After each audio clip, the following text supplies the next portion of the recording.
Due to the institutional racism of the time, the provision, access, and control of sporting spaces for African people to play sports was limited.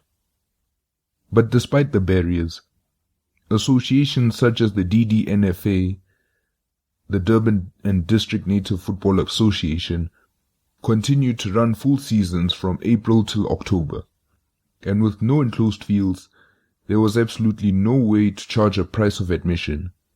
So naturally, with the entertainment on offer, the fields were usually packed by spectators.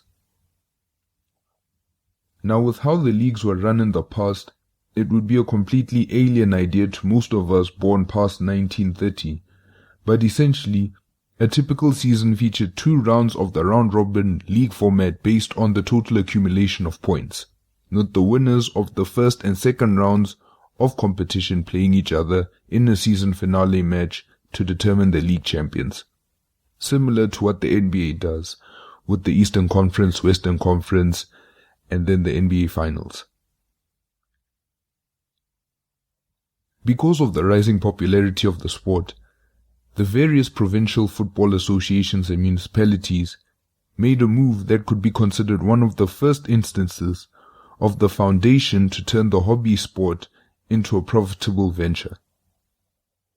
The central figures in this saga were Douglas Evans, who was the president of the DDNFA from 1916 to 1923 and a manager at Durban's Native Affairs Department, which was South Africa's first municipal department made by the government to deal with native affairs. The Natal Association, which was South Africa's first regional African soccer organization, and J. Rollins, the NAF's first native welfare officer. Now in 1908, the Native Beer Act was passed, which restricted African natives from consuming and brewing traditional beer. Hand-picked yes-men were issued permits which allowed the Africans to consume European wine, spirits, and malt beer at legislated and regulated municipal beer halls. For the African communities, this was a blow, as African women played an important role in beer brewing for said municipal beer halls, not to mention it would kill their primary source of income. The result of this was that the sales and profits would be used to finance the establishment of the Municipal Affairs Department, which devised the control of the African population in Durban, a system which infamously became known as the Durbin system.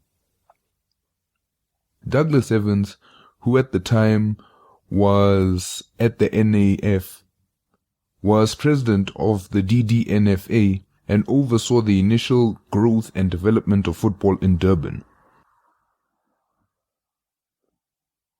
He believed it would be to the benefit of African football that it have more resources available to them, and in turn it would lure people away from the shebeens and the municipal beer halls.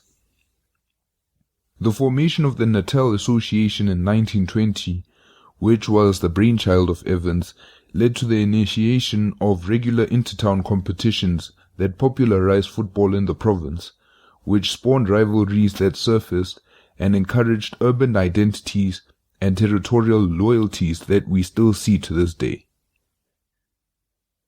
Overall, it worked as, according to data available from the following source, LKP, Minutes of Meetings of the Durban and District Native Football Association, 1924 to 1935, all credit goes to Peter Alegi. There was an increase in football participation from 7 clubs in 1917 to 26 clubs in 1931.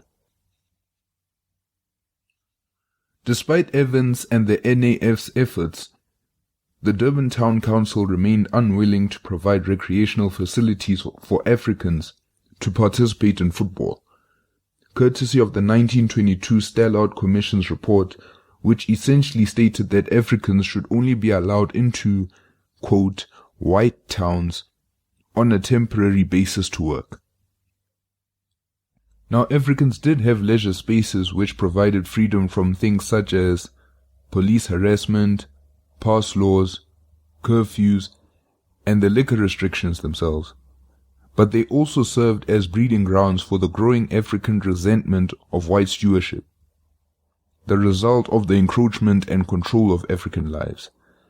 And at a time when nationalist movements were growing, the municipality implemented tighter regulations, including those on leisure spaces, which in turn led to a revolt and the Beer Hall boycotts, the nationwide Beer Hall boycotts of 1929. I'm not going to go into the details of it because essentially that is a more historical situation than anything that's affecting football. But the indirect result of the Beer Hall boycotts led the Durban municipality to make some concessions to African urbanization, which funded housing construction and sports and leisure activities for African workers. The person in charge of the creation of sporting and leisure activities would be J. Rollins, the first native welfare officer. Now, Rollins believed that in his role, quote, it would be possible to set up sporting attractions which would be a powerful factor in directing native activities to a more congenial atmosphere. Yeah. He went on to unashamedly say, quote, contented workmen would mean more efficient labor. Yeah, as you can tell, this guy was of upstanding quality.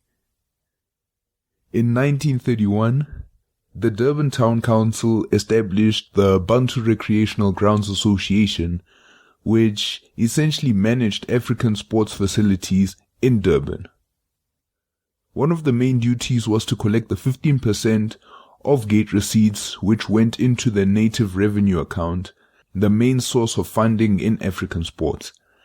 And this is essentially the story which led to the introduction of gate receipts in South African football. In some weird way, Evans, Rollins, the Durban municipality, and the NAF pushed events to each meet their goals.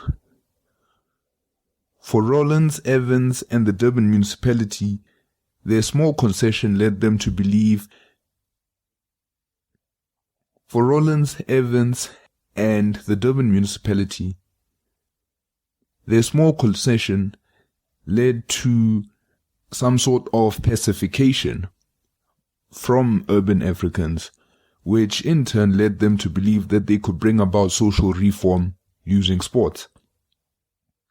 For the NAF and the emerging Natal Native Congress, they got what they fought for, a part of which was driven by their desire for social reform.